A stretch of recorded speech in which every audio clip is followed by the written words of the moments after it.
There's no secret that the face of limited magic is changing. It used to be the case that being a good drafter simply meant knowing which cards were good and which were bad, and putting the good cards into your deck. But now, thanks to the big datasets collected by 17lands.com, everyone knows what the good cards are. There's no edge to be gained just by knowing which cards are good and which cards are bad. Instead, the best players are the ones who understand the complex interactions and interplays between the cards, choosing cards that work well together to generate a cohesive and streamlined game plan. Understanding the nuances of the various archetypes in the format and the synergies between the cards just isn't something we can do with aggregated data right now. Unless, of course, it is something we can do. In this video, we're going to go into the numbers behind the 17lands webpage and use them to look for synergies between cards and cards that work better together than they do apart. This is an easy way that you can use data to get an edge over the average 17lands user. The first thing we're going to do is go to 17lands.com and go to the tab at the top under Analytics called Public Datasets. From here, we can download the data for any format that we like. Once our data is downloaded, we can go ahead and unpack it, and we'll see that it's a .csv file, which is the same format as an Excel spreadsheet, for example. Now, let's go ahead and create a new Jupyter notebook so we can begin coding in Python. If you'd like to follow along at home, the finished Jupyter notebook will be in the video description.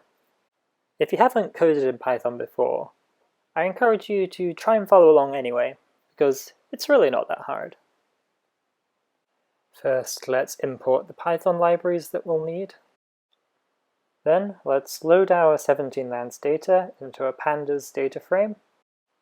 Once the data is loaded, we'll see that our dataset has over 600,000 games. I said that the 17lands data is stored in a big Excel sheet. Well, let's have a look at what the actual columns are in this sheet. We see that there are 1100 columns, and this is because for each card there's a column for the number drawn, the number opened, the number in your deck, and the number in your sideboard, as well as some other columns. Our next step is to try and reproduce the game-in-hand win rates that we can find on 17lands.com. For each card, first we filter the dataset to only include games where the card was either drawn or in the opening hand. Then we count up the total number of games and the total number of games which were won. And the ratio of these two numbers is the game-in-hand win rate. For example, we see that Rise of the Ants has a game-in-hand win rate of 61.9%. Good card. Meanwhile, Component Collector has a game-in-hand win rate of around 50%. In the business, we call that medium.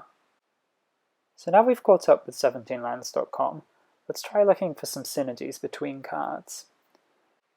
We can do that by looking at the game-in-hand win rates conditional on a certain other card, which I've called a synergy card, being in the deck.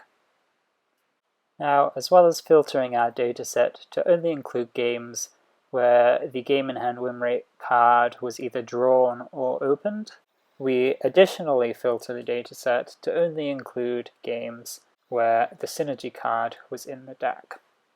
At this point, we can start to make some really cool plots. So let's make a plot where the x-axis is the normal 17lands win rate, and the y-axis is the win rate conditional on having this synergy card in our deck. In this case, let's look at Seize the Storm. The diagonal line down the middle is the line where the two win rates are the same, so it doesn't matter whether you have a Seize the Storm in your deck or not. Cards above that line have their win rate improve when you add a Seize the Storm to the deck, and cards below that line have their win rate decrease when you add a Seize the Storm. Now, this isn't currently very useful because we don't know which data point corresponds to which card, so let's add a little bit of extra code so that we can hover our mouse over the data points and it will tell us the card names. And finally, let's color code the data points by the number of entries in the sample size. That way we can make sure that our results aren't just due to small sample size. So with that out the way, let's see if the conclusions of our analysis line up with what we expect. Let's start with looking at decks with two Seize the Storm in them. Seize the Storm was one of the main build-arounds in Midnight Hunt, which rewards having a high spell density and a lot of self-mill. Cards with high win rate are going to sit in the top right of this graph, and the highest win rate of all we see Rise of the Ants. This is significantly above the line, meaning it gets even better when you have 2 copies of Seize the Storm. And this makes a lot of sense to me. It's a big spell that buys you more time to cast the back half of your Seize the Storm, and it synergizes with Ramp and Self-Mill in exactly the same way. Directly below Rise of the Ants we see a group of other cards which have a similar win rate in a vacuum, but don't synergize quite so well with Seize the Storm. Organ Hoarder, Diagraph Horde, Revenge of the Drowned, and Foul Play are all fine to put in your Seize the Storm deck, but don't expect them to be particularly great here. Below this is a class of cards which are usually good, but don't perform quite so well in Seize the Storm decks. On the left side of this plot is where things get really interesting. These are cards which are usually bad, but become playable in the right Seize the Storm shell. Picking these up late is a great way to get some extra percentage points when you're building a Seize the Storm deck. Abandon the Post and Raise the Effigy, cheap spells that power up your Seize the Storm while also pushing damage in an aggressive Seize build. Purifying Dragon, presumably a statistical outlier. Festival Crasher rewards you for a high spell count, and Obsessive Astronomer digs towards your Seize the Storm and bins spells. Dawnheart Rejuvenator is a synergy card I hadn't really considered before, but it makes a lot of sense. It buys you time and ramps you up to cast the back half of Seize the Storm in green-red spells decks. And Otherworldly Gaze gets bumped from utter trash to begrudgingly playable as it digs towards your Seize the Storm and fills your graveyard. Finally, let's take a look at the bottom right part of this plot. These are cards which are usually good to fine, but become bad when you put them in your Seize the Storm deck. Nebelgast Intruder and Gale Drifter, cards which reward you for playing more flying creatures and less spells.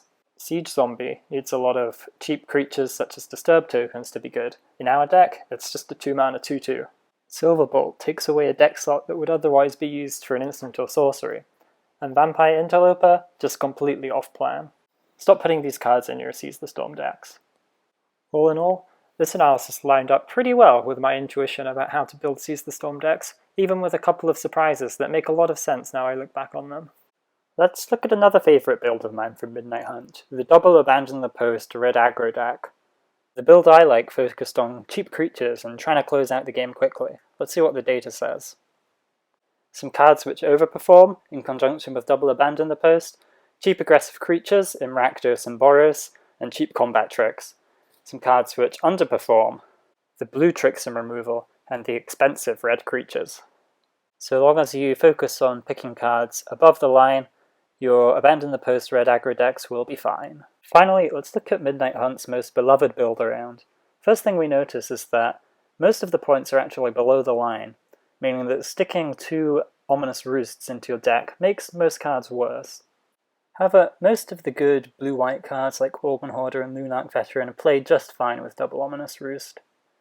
The biggest gainers in Ominous Roost decks might surprise you. Number 1 highest performing card is actually Blessed Defiance, and it makes sense. It buys you time to get your engine online. And then Gavany Silversmith and Search Party Captain are both good cards in a vacuum, but rewards you for creating a lot of cheap flyers. Finally, Candletrap's downside is not so important when you're planning to fly over the top. Revenge of the Drowned and Falcon Abomination underperform because Disturb doesn't have synergy with Ominous Roost. Fading Hope our deck isn't aggressive enough to utilize, and Shadow Beast Sighting and Rise of the Ants are green cards, and apparently don't put Ominous Roost in your green decks.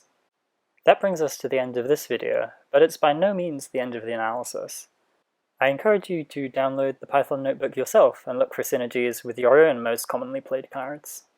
Aggregated data for a new format is usually released by 17lands.com within the first few weeks, so we can expect data for Crimson Vow to be out soon.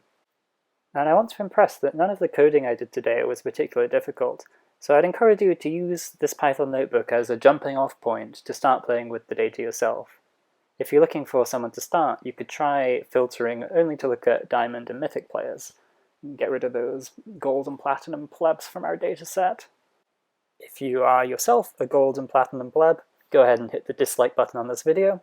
If you found this helpful, please leave a comment. I actually love hearing if this has been helpful for you or inspired you to look at the data yourself, or even if it just taught you something about the Midnight Hunt format.